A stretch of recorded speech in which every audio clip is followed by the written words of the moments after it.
Welcome back for another video. Since FPL launched in the 2002-2003 season, we've seen some absolute bargains. Every year, the Premier League are tasked with pricing hundreds of players, and they do a pretty good job of it overall, but sometimes players completely exceed our expectations. Who are the best value players in FPL history? We're going to do this one scientifically as well, looking at exactly which players produced the most points per million ever. These players achieve their scores through a combination of goal contributions, defensive solidity, bonus points, and consistency through their respective seasons. So first up, Stuart Dallas, and it's the 2021 season. It's peak Bielsa. Leeds have just come up to the Premier League from the Championship. Forget getting pricing right. With Dallas, FPL needed to get his position right as well. He played left and right back 29 times in total in the Championship, and he played in midfield 17 times. So they went with defender. And what happened next? Well, he did still play fullback occasionally, but 74% of his games were played in midfield, often as an attacking midfielder as well.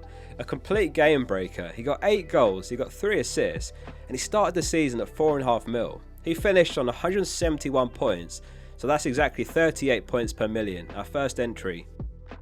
Next up, Harry Kane. Well, surely not Kane, right? He's always been well expensive. Well, not in his breakout season. It's the 2014-15 season, and a 21-year-old Harry Kane has only started 5 games the season before for Spurs. He scored 3 goals in 10 total appearances. So they went with a pretty reasonable 5 mil price tag. Kane would go on to score 21 goals and register 4 assists in 34 appearances, 191 points, or 38.2 points per million. Going even further back, it's 2010, and Charlie Adams starts the season at 5 mil. He's had a great season in the Championship for Blackpool with 16 goals and 9 assists, so 5 mil, a bit generous really.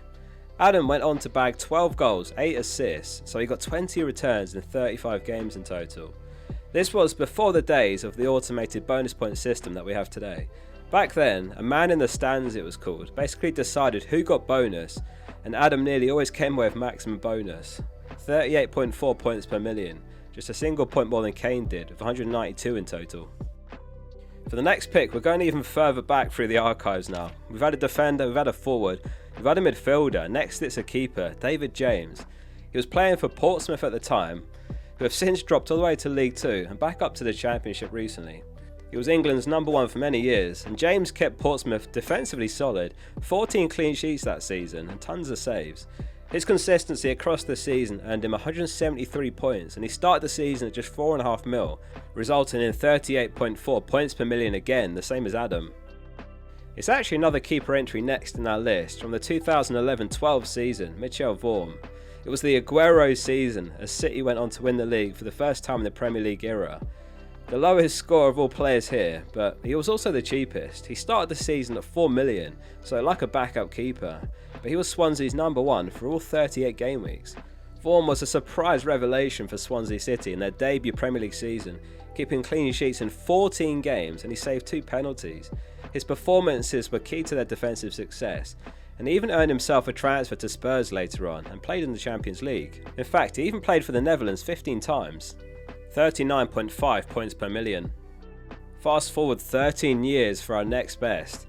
It's a season some of you are going to be familiar with. It's Trippier in the 22-23 season, as Newcastle went on to secure Champions League football, which wouldn't have been possible without his leadership and performances. He started the season at just 5 mil and he scored 1 goal, 9 assists, 16 clean sheets for 198 points. An absolutely ridiculous 39 bonus points most notably as well. Even Salah has only surpassed 39 bonus points a few times in his career. Trippier was world class in right back, and he earned himself a price hike to 6.5 mil the next year, 39.6 points per million. Next up is the second biggest score by a goalkeeper in FPL history, Martinez in the 2021 season. He was a standout keeper for Villa. He kept 15 clean sheets, and he honestly made a ridiculous number of saves that season.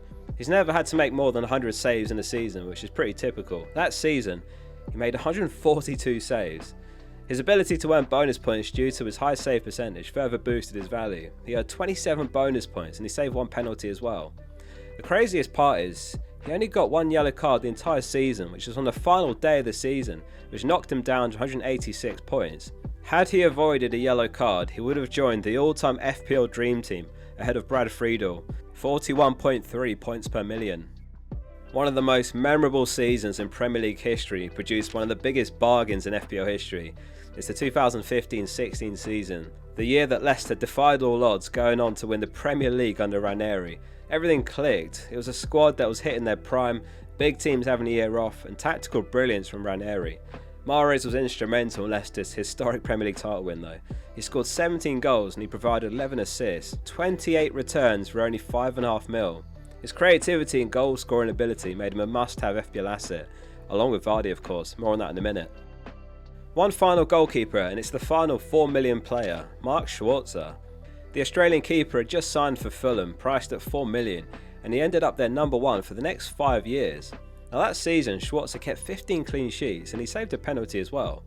Fulham's really strong defensive record, third fewest goals conceded, and his consistent saves are crucial to his high FPL score. 175 points at $4 million, that's 43.8 points per million. So one final player and then a few honourable mentions, and you might be able to guess this one. It's the most recent player. The most absurd output in this list, Cole Palmer, the 23-24 season.